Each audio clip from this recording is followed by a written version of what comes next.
one weekend, 2 different days, 2 different walks.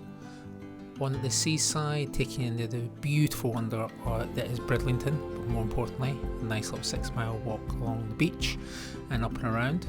Amazing skies, no wind, perfect.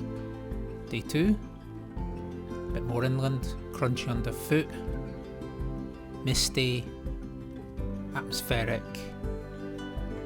an amazing little church, tea and coffee, with a bit of an honesty box, and most importantly, cheese toasties at the Ramblers Rest in Millington.